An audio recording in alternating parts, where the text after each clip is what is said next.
সুপ্রিয় বন্ধুরা, আশা করি তোমরা সবাই ভালো আছো। আজকে তোমাদের সাথে একটা অন্যরকম ক্লাস হবে, সেটা হচ্ছে ব্যাংক জবের ট্রান্সলেশনের উপর ক্লাসটা হবে। এখন এই ট্রান্সলেশন শুধু ব্যাংক জবের জন্য ইম্পর্টেন্ট তা না, ট্রান্সলেশন বিসিএস পরীক্ষার জন্য খুবই ইম্পর্টেন্ট। অর্থাৎ প্যাসেজ ট্রান্সলেশন বিসিএস পরীক্ষা থাকে 25-25-50, অর্থাৎ বাংলা থেকে ইংরেজি থাকে 25 নম্বর এবং ইংরেজি থেকে বাংলা থাকে 25 নম্বর। একইভাবে ব্যাংক জব পরীক্ষাও দেখবা যে এই ট্রান্সলেশনই ওই একই প্যাসেজ, সেখানে 20-20-40 থাকে, অর্থাৎ বাংলা থেকে ইংরেজি 20 থাকে এবং ইংরেজি থেকে বাংলায় 20 থাকে। তার মানে এই ট্রান্সলেশন তুমি যদি প্র্যাকটিস করো তাহলে তোমার বিসিএস এবং ব্যাংক জব দুটোর জন্যই কাজে লাগবে। সেই ট্রান্সলেশনের উপরে এখন তোমাদের সাথে একটু কথা বলবো, ট্রান্সলেশন কিভাবে করতে হয়। ভেরি ইম্পর্টেন্ট ক্লাস, সবার জন্য ইম্পর্টেন্ট। এটা ব্যাংক জব বলো, বিসিএস পরীক্ষা তো অবশ্যই, সব পরীক্ষার জন্য যেখানে ট্রান্সলেশন থাকবে সেখানেই এই ক্লাসটা তোমাদের কাজে লাগবে, মানে এই প্র্যাকটিস ক্লাসটা। আমি আরো কিছু তোমাদের এরকম টিপস দিব, ক্লাসের টিপস দিব। আমি তোমাদেরকে ট্রান্সলেশনের ক্ষেত্রে শুধু এটা বলি যে এই ট্রান্সলেশন কিন্তু এটা আসবে না যে মেয়েটি হাসতে হাসতে আমার নিকট এলো, সকাল থেকে গুড়ি গুড়ি বৃষ্টি হচ্ছে, হ্যাঁ, সে 7 দিন ধরে অসুস্থ, ডাক্তার আসিয়া পুরো রোগী মারা গেল। এই টাইপের ট্রান্সলেশন কিন্তু পরীক্ষা আসবে না, ঠিক আছে? এটা আসবে প্যাসেজ ট্রান্সলেশন। প্যাসেজ মানে হচ্ছে যে একটা পুরো একটা কি থাকে, একটা অংশ থাকবে। তোমরা জানোই যে প্যাসেজ কি জিনিস। ওইটারে তোমার বাংলাটা যদি থাকে সেটাকে ইংরেজি করতে হবে, আর ইংরেজি থাকলে বাংলায় করতে হবে। সো এগুলো ট্রান্সলেট করার জন্য এখন তুমি যদি মনে করো যে স্যার আমাকে স্ট্রাকচার শিখান, আমাকে বেসিক শিখান, আমাকে বেসিক থেকে তুলে আনেন, তাহলে দেখো যে আমি কিন্তু এই জায়গাটা তোমাদের বিশ্বাস আমি করি না যে তোমাদের বিশেষ পরীক্ষা দিবা, ব্যাংক জব পরীক্ষা দিবা, মাস্টার্স কমপ্লিট করে তোমাকে বেসিক শিখাতে হবে ইংলিশের, এটা আমি বিশ্বাস করি না। এই জন্য বিশ্বাস করি না যে আমার কাছে মনে হয় যে তুমি অবশ্যই ইংলিশে পারো, তোমার ওইটুকু নলেজ অবশ্যই আছে, যেটুকু হলে বিশেষ ক্যাডার হওয়া যায়, যেটুকু নলেজ থাকলে ব্যাংক জবের চাকরিটা কনফার্ম করা যায়। তো তোমাকে এখন নতুন করে বেসিক শিখানো যে আইয়ের পরে এম হবে না ইজ হবে, এই টাইপের বেসিক তো শেখানো কোনো মানেই হয় না। সো তুমি তোমার মধ্যে একটা মাথা রাখো, সেটা হচ্ছে তুমি এগুলো পারো। এখন দেখো যে এইগুলো আনসার, মানে ট্রান্সলেশনের ক্ষেত্রে আমি তোমাদেরকে কিভাবে প্র্যাকটিসটা করাই, তোমরা ওইভাবে প্র্যাকটিস করার চেষ্টা করো। আর ট্রান্সলেশন আরো একটা জিনিস বলি, স্ট্রাকচারগত দিক দিয়ে প্রায় 13-14টা স্ট্রাকচার আছে ট্রান্সলেশন শেখার জন্য। 13-14টা স্ট্রাকচার আছে, 13-14 রকমের। সো এগুলো যদি স্ট্রাকচার শিখতে থাকো, যে না স্যার আমরা ট্রান্সলেশন স্ট্রাকচার শিখবো আগে, তারপরে এটা শিখবো, স্ট্রাকচার ধরে তোমার কাজটা হবে না। তোমার কাজটা হচ্ছে, আমি তোমাকে যেটা পরামর্শ দিই সেটা ভালো করে শুনবা, যে সেটা হচ্ছে তোমাকে রেগুলার প্র্যাকটিস করতে হবে। ওকে, আসো আমরা ক্লাস করি, ক্লাসের মধ্যে থেকে আরো অনেক ধরনের পরামর্শ তোমাকে আমি দিব। আর আমি যা যা বলবো তা যদি ঠিক মতো শুনতে পারো, তাহলে ইনশাল্লাহ তোমার এই ট্রান্সলেশন বা ইংলিশের ব্যাপারটা এতটা ভয় থাকবে না। ভয় থাকবে বাট এতটা থাকবে না, ভয়টা কমে যাবে। ওকে, আমি তোমাদেরকে কি বলছি যে ইংরেজি সাহিত্যের ক্লাস আমি অলরেডি 6টা ক্লাস রেকর্ড করে ফেলেছি, আলহামদুলিল্লাহ। অর্থাৎ এই ক্লাসগুলো আমার নিজের কাছে ভালো লাগছে। অর্থাৎ ইংরেজি সাহিত্যের সব মিলে 8টা ক্লাস হবে। 8টা ক্লাসের মধ্যে আমি 6টা রেকর্ড করে ফেলছি। একটা ক্লাস 1.5 ঘন্টা থেকে 2.5 ঘন্টা পর্যন্ত হয়ে গেছে। এখন সেগুলো এডিট করে 2 ঘন্টার মধ্যে আরাউন্ড নিয়ে আসলে এই 8টা ক্লাস করলে ইংরেজি সাহিত্যের অন্তত পার্টটা শেষ। আর বাকি থাকবে গ্রামার, ইংরেজি গ্রামার যেটা থাকবে, গ্রামারটা আমি সবগুলো ক্লাস 22টা ক্লাস আমি রেকর্ড করে দিব তোমাদেরকে। আমার মনে হয় যে এই একটা ক্লাস থাকবে ম্যারাথন ক্লাস, মেগা ক্লাস সবগুলাই। এই গ্রামারে 22টা ক্লাস, আর হচ্ছে লিটারেচার 8টা ক্লাস, এই 30টা ক্লাস তোমরা যদি করতে পারো তাহলে দেখবা যে ইংলিশে অন্তত পক্ষে তোমার যে কোনো চাকরি পরীক্ষার জন্য যাও, ইংলিশে সমস্যা কেটে যাবে ইনশাল্লাহ। আসলে আমরা ট্রান্সলেশন দেখি। দেখো, এটা একটা আজকে তোমাদের সাথে পরীক্ষামূলক ক্লাসটা নিচ্ছি। হ্যাঁ, এটা আমি বিসিএস পরীক্ষার জন্য তোমাদেরও নিব। অর্থাৎ তোমরা এটাকে বিসিএসও ধরতে পারো, এটাকে তোমরা ব্যাংক জবে ধরতে পারো। প্রাইমারি লাগবে না, কারণ প্রাইমারিতে এই ধরনের ট্রান্সলেশন আসবে না, এত কঠিন আসবে না, প্রাইমারিতে ইজি। সো ব্যাংক জব আর বিসিএস জন্য এই ট্রান্সলেশনটা একটু ডিফিকাল্ট জিনিস, এটা পারতে হবে, তোমাকে পারতেই হবে। আচ্ছা, এখন দেখো এই যে একটা প্যাসেজ এখানে আছে, ছোট্ট একটা প্যাসেজ, এটা আজকেই আর কি আমাদের এখান থেকে লিখে আর কি তোমাদের দিয়েছে। এটা প্রিভিয়াস কোশ্চিন, বিগত পরীক্ষায় আসছে এই কোশ্চিনটা। সো এইরকম একটা কোশ্চিন তোমার সাথে আলোচনা করবো। অর্থাৎ এইটা আমরা আজকে ট্রান্সলেট করব তোমাদের সাথে, তোমরাও করবা, ঠিক আছে? এখন আমার কথা হচ্ছে এখানে দুটো জিনিস আমি বলে দেই। যখন তুমি ধরো এইটা ট্রান্সলেশন আছে, এটা লিখিত পরীক্ষায়, বিশেষ লিখিত পরীক্ষা যদি আসে, তাহলে এইটার জন্য নাম্বার থাকবে 25। এইটাই যদি ব্যাংক জব পরীক্ষা আসে তাহলে এটার জন্য নাম্বার থাকবে 20। তাহলে এই যে 20 এবং 25 নাম্বার, এটা কত বেশি নাম্বার, অনেক নাম্বার। কিন্তু এই নাম্বারটা তুমি ফুল 20-এ 20ই পাবা, 25-এ 25ই পাবা। এত সুন্দর জায়গা। এই ফুল নাম্বারটা তুমি এখান থেকে পাবা যদি তুমি এটা করতে পারো, ভালো করে করতে পারো। আর একটা হচ্ছে যে কাজটা তোমাদের হয় সেটা হচ্ছে ধরো প্রথম সেন্টেন্সটা তোমরা ট্রান্সলেট করতে পারো, কথা কথা বললাম, বাট সেকেন্ডটা পারো না, পরেরটা পারো, তারপরেরটা পারো না, তারপরেরটা পারো। এখন তুমি কি করলা, প্রথম সেন্টেন্সটা ট্রান্সলেট করলা, করে পরেরটা ডট ডট দিয়ে গেলা, তারপরটা আবার করলা, তারপরটা ডট ডট দিয়ে তারপরটা করলা, তাহলে কিন্তু হবে না, তাহলে তুমি কোনো নাম্বারই পাবা না, 0 পাবা। ঠিক আছে? তাহলে যদি তুমি এখান থেকে মানে কি বলে একটা করো আর একটা বাদ দিয়ে রাখো, তাহলে এটা তুমি মার্কস পাবে না। ধরো এইটা করলা, এইটা করছো, তারপর এটা ডট ডট দিয়ে গেলা, তারপর আবার এটা করলা, আবার ডট ডট দিলা, তুমি ভাবলা যে এটা 5টা সেন্টেন্স আছে, তাহলে 5টা একটা সেন্টেন্স 4 নাম্বার করে, তাহলে আমার এখানে যে 2 দেয়, এখানে 2 দেয়, এখানে 2 দেয়, তা আমি 6 পেয়ে গেলাম বা 8 পেয়ে গেলাম, তাহলে কিছু পেলাম। কিন্তু এটা মনে রাখবো যে কিছুই পাবা না এখান থেকে, অর্থাৎ তোমাকে পুরোটাই করতে হবে, তাহলে তুমি নাম্বার পাবা। আর একটা সহজ কথা হচ্ছে যে এখান থেকে পুরোটা করতে যে তোমার একেবারে বইয়ে যেরকম থাকে এটা তোমার হবে না। ঠিক আছে? আমি তোমাদের আরো মজার কথা বলবো। আমি আমার বিশেষ ক্যাডার হওয়ার আগে আমি যখন বিভিন্ন কোচিংয়ে ক্লাস নিতাম, তখনকার সময়ের কথা বলতেছি, অনেক আগে, এটা ছিল কত 28তম বিসিএস ক্লাস নিয়েছি, 29তম বিসিএস ক্লাস নিয়েছি, অর্থাৎ একটা কোচিংয়ের 22টা শাখায় আমি একা ইংরেজির এই লিখিত ক্লাস নিতাম। ঠিক আছে? একটা কোচিং, বড় কোচিং, নাম বলবো না, ওদের 22টা শাখার আমি একা ক্লাস নিতাম ইংরেজির এই লিখিত ক্লাস। সো আমার যেটা ধারণা আছে তোমাকে সেটা আমি বলবো, সেটা হচ্ছে এরকম যে এই ট্রান্সলেটের ক্ষেত্রে একবার আমি এই ট্রান্সলেট করতে দিয়েছি, প্রায় 100 জনের মতো স্টুডেন্ট ছিল, প্রত্যেকেই ট্রান্সলেশন এক একজনের একরকম হয়ে গেছে। ঠিক আছে? কারোর সাথে কারো কিন্তু মেলে না, এটাই স্বাভাবিক। তাহলে তোমারটা বইয়ের মতো হবে এরকম আশা করার কোনো মানে নাই। তাহলে আমার কথা হচ্ছে তুমি প্রথম হচ্ছে ভয় ত্যাগ করবা, ভয় পাবা না, ট্রান্সলেশন তুমি পারবা ইনশাল্লাহ। এর জন্য তোমার ওই যে 10টা 12টা স্ট্রাকচার শিখতে হবে এরও দরকার নাই, তুমি তোমার মতো করে প্র্যাকটিস করতে থাকো, শুধু প্র্যাকটিস। তুমি মাস্টার্স মানে করে ফেলছো, তুমি এমনি মাস্টার্স করতে পারো নাই, তুমি এই যাবৎ অনেক শিখছো।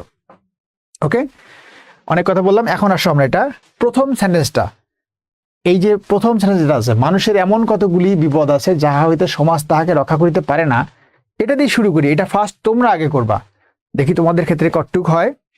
আর ওই যে বলছি যে কোনো ভয়ের কিছু নাই, খারাপ হলে হবে, ভালো হলে হবে, সমস্যা নাই, তুমি এটা প্র্যাকটিস শুরু করে দাও।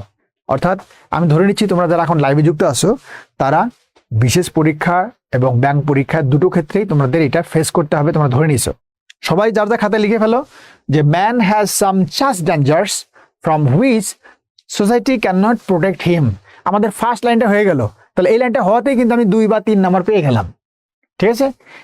আর বাকিগুলো ক্ষেত্রে চেষ্টা করবো আমরা, বাকি পুরোটাই শেষ করার চেষ্টা করব, যাতে করে আমাদের এটা আমরা নাম্বারটা হাতছাড়া না হয়। ঠিক আছে? একটা সেন্টেন্স করে একটা সেন্টেন্স বাদ রাখা যাবে না, পুরোটাই করতে হবে। ওকে, তাহলে এটা তোমরা বুঝছো কিনা কমেন্ট করে জানিয়ে দাও।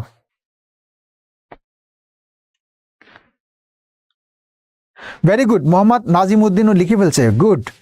বলছে man has some such dangers from which society can not protect him, very good. Abdul Salam বলছে very easy sir, thank you. Salam বলছে যে আপনার স্টাইল খুব সুন্দর আর ইজি, থ্যাংক ইউ। না, ইজি বলতে কি আমি সুন্দরের কথা বলতে চাচ্ছি না, ইজির কথা বলতে চাচ্ছি না, আমার কথা হচ্ছে যে তোমাকে ফার্স্ট মাইন্ডসেট করতে হবে যে আমি এটা যদি করতে যাই, প্রথম তোমার ভয়টা কোথায় কোথায় তোমার সমস্যা হবে, তুমি দেখবে আনসার করার সময় প্রথম তোমার ভয় কাজ করবে যে আমি তো ইংরেজি পারি না, আমার দ্বারা হবে না, এইটাই তোমাকে মেরে ফেলবে। সো এইখান থেকে প্রথমে বেরিয়ে আসো, তুমি পারো, ইউ ক্যান। সো এই বিলিভটা তোমার মধ্যে রাখো যে হ্যাঁ আমি পারি, আমার হয়তো একটা অ্যান্সার করতে সমস্যা হয় বাট আমি পারি। ঠিক আছে? ওই পারার জন্য তুমি বারবার করো, দেখবে যে করতেছো একসময় তুমি পারবা এবং ভালোভাবে পারবা। বাট ওইটা মাথায় যেন এটা না আসে যে আমি পারি না। ঠিক আছে? যে কোনো জিনিস। নেক্সট সেন্টেন্সটা কি দেখো, এটা তো পারা উচিত তোমাদের, এখন এটা করে দেখাও। মৃত্যু, শোক, নানা প্রকার নৈরাশ্য ও ব্যাধি চিরদিনই তাহাকে পীড়িত করিতেছে। ঠিক আছে? তাহলে এটা কিভাবে করবো আমরা, এটা আসো আমরা এটা করি, আমি তোমাদেরকে করতে দিচ্ছি না, আর একদিন করতে দিব। দেখো এটা দেখো আমরা কি বলছি, এটা করবো কিভাবে, প্রথমে দেখবো ভোকাবুলারিটা দেখবো ঠিক আছে কিনা। মৃত্যু ইংলিশ কি আমরা জানি, ডেথ। শোক ইংলিশ কি, শোক। তোমরা একটা কাজ করো, শোকের ইংলিশ কি লেখো, কমেন্টে লেখো শোকের ইংলিশ কি। কারণ কি, মনে করো যে আমি জানি না, আমি তোমাদের কাছ থেকে জেনে জেনে উত্তরটা করতেছি। এটা করো। বাট এখানে একটা জিনিস খেয়াল করো, আমি আমি যেটা মনে করি, যখনই তোমাদেরকে কোনো কিছু ধরা হয় তখনই যদি তোমাদের এটা ওই জায়গার মধ্যে একটু কি থাকে যে আনসার করতে চাও না। কেন আনসার করতে চাও না? তোমাদের মনে হয় যে যদি ভুল হয় তাহলে কেউ যদি দেখে তাহলে তো এটা লজ্জায় পড়তে হবে। আমি তোমাদের বলছি কি যে এগুলা কিন্তু ভাবা যাবে না। চাকরি না হলে তোমার কেউ এসে দেখবে না, ঠিক আছে? বা তুমি ভালো কিছু না করলে কেউ তোমাকে দেখবে না এসে। তুমি আজকে যে ভাবটা নিচ্ছ যে আমি যদি ভুল হয় তাহলে মানুষ কি বলবে, এই ভাব নেওয়াই যাবে না, ঠিক আছে? তুমি এখানে যত ভুল হয় হোক, কে তোমার ভাবলো, কে ভালো পারে? তুমি দেখবে যে কেউই ভালো পারে না। সো তুমি ভাবতেছো যে আমি বোধহয় সবচেয়ে খারাপ, তুমি দেখবে যে আর একজন যে সেও খারাপ, তোমার থেকে আরো বেশি নিচে আছে। বা সে হয়তো ইংলিশে ভালো পারে বাট ম্যাথে দেখবা পারে না, সে বিজ্ঞানে পারে না বা অন্য সাবজেক্টে পারে না। ওকে, সো এই জন্য কাউকেই তোমার ভয় পাওয়ার দরকার নাই, এটা মাথায় রাখবা। ওকে, আমি তোমাদের বলে দিচ্ছি, শোক শোক শোক ইংলিশ। আর আমি কি বলছি যে ওইটাই আমি যেটা বলবো ওইটাই ফিক্স তা কিন্তু না, তোমারটা তোমার মতো হবে। শোক এটা হতে পারে ল্যামেন্টেশন, আরেকটা কি হতে পারে মাউর্নিং হতে পারে, মাউর্নিং। মাউর্নিং, আমার এই যে জামাটা লাগতেছে এটা ঘুরে নেই, মাউর্নিং। হ্যাঁ, মর্নিং না কিন্তু। আরে এটা কি হলো?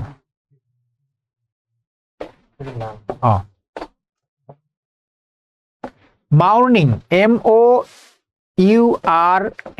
MOURNING, মাউর্নিং এটা হচ্ছে শোক। ল্যামেন্টেশন এটাও শোক, ঠিক আছে? একটা নিলেই হবে। তাহলে মৃত্যু ইংলিশ তো তোমরা জানোই যে ডেথ।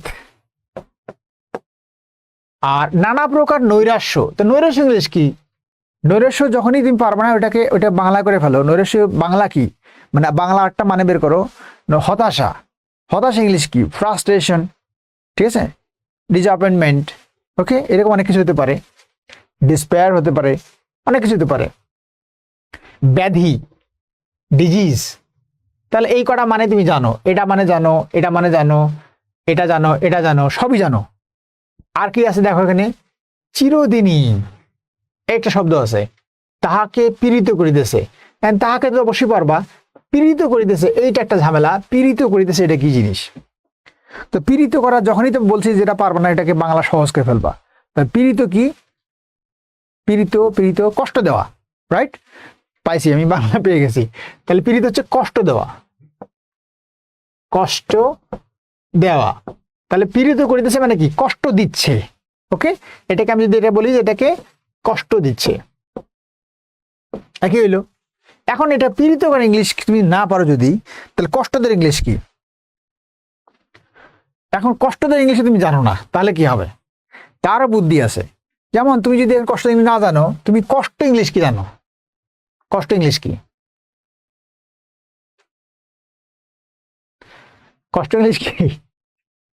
এটা ধরাধরি করতে বলে ভালো হইতো, যদি অনলাইন আমি তো ধরতে পারতেছি না। ধরলে যেটা হয় যে উত্তরটা আমার কাছে আসতো, এটা সুবিধা হইতো, ঠিক আছে?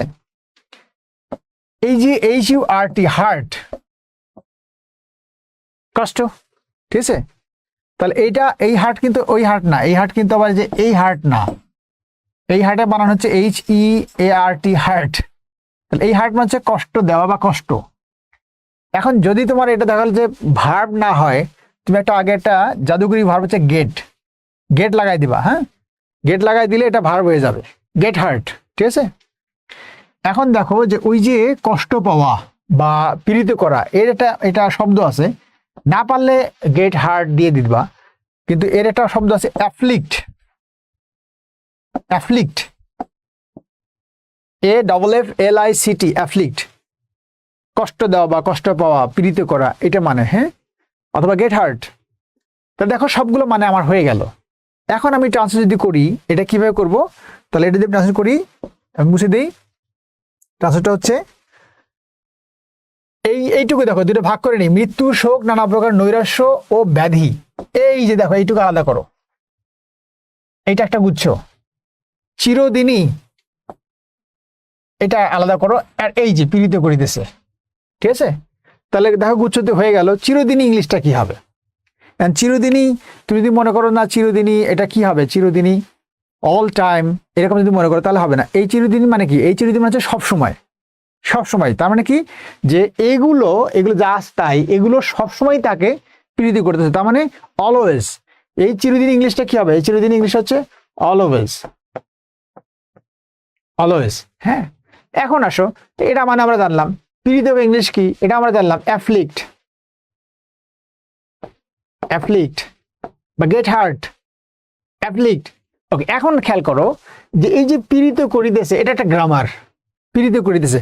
তাহলে আমি আমি কথা বলছি, ইংলিশ কি হবে? আমি স্পিকিং। তাহলে অ্যাম স্পিকিং এই ফর্মে হবে না, তুমি গ্রামারের ডিবে যাবে না, ঠিক আছে? তাহলে অ্যাম স্পিকিং হয়ে গেল। তাহলে পীড়িত করিতে কি হবে? পীড়িত করে ইংলিশ হবে এটা হচ্ছে ইজ অথবা আর, কি হবে আমি জানি না। এটা সাবজেক্ট যদি প্লুরাল হয় তাহলে আর হবে, আর সাবজেক্ট সিঙ্গুলার হলে ইজ হবে।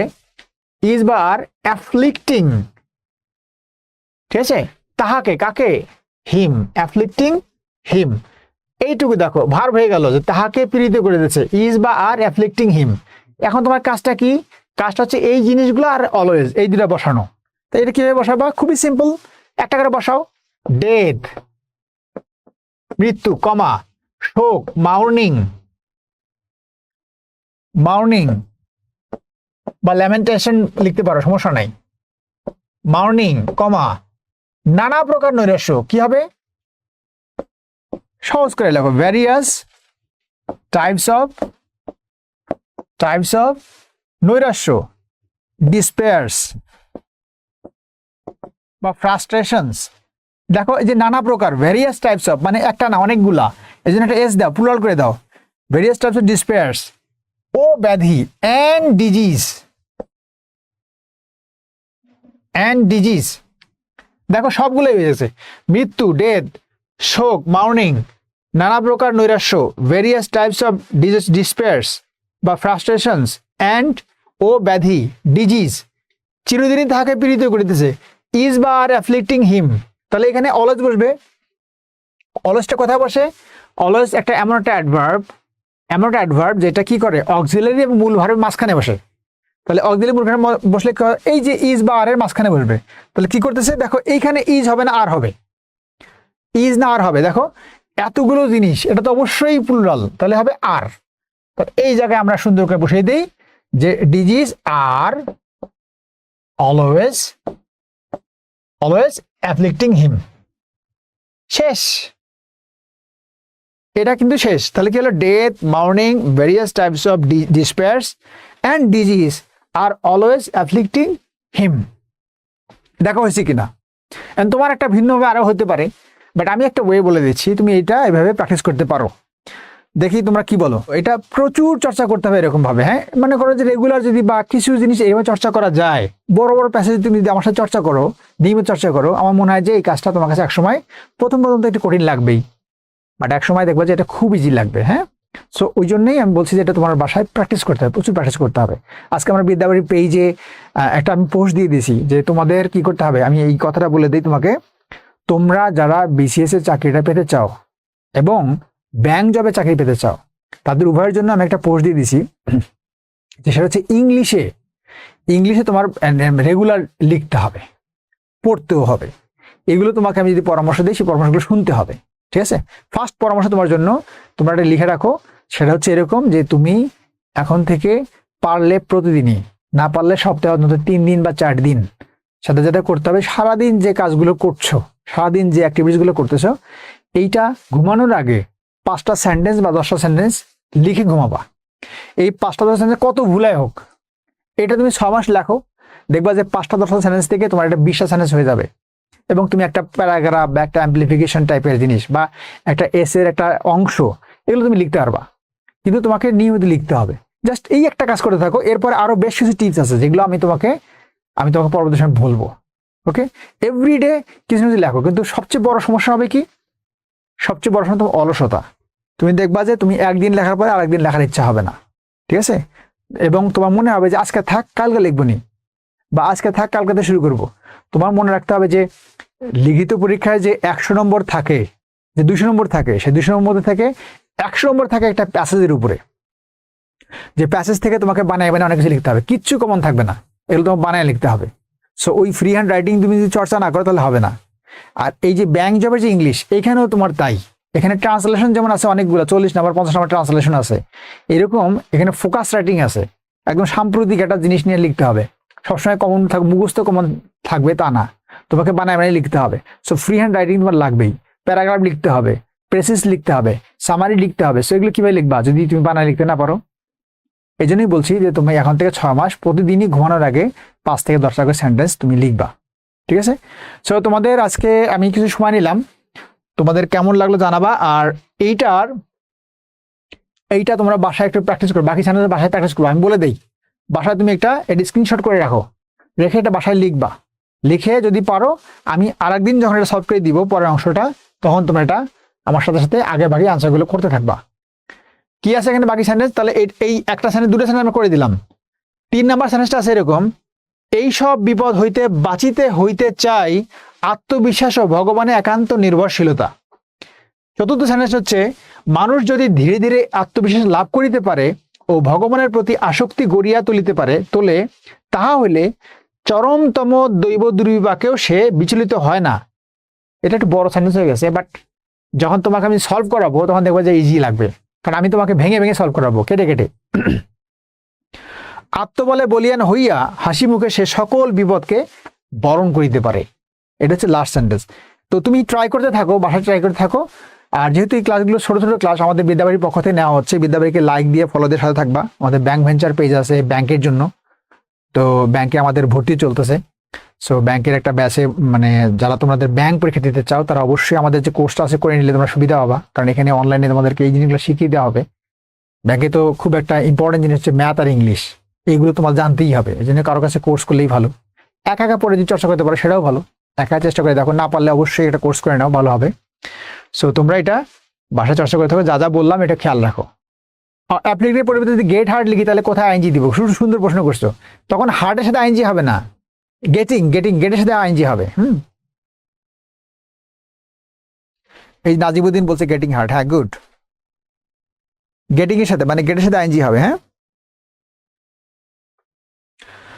জোনাইদুল ইসলাম নয়ন বলছে যে ইসলাম বলছে অপেক্ষায় থাকি আপনার ক্লাসগুলোর জন্য, ভালোবাসা অবিরাম। Thank you.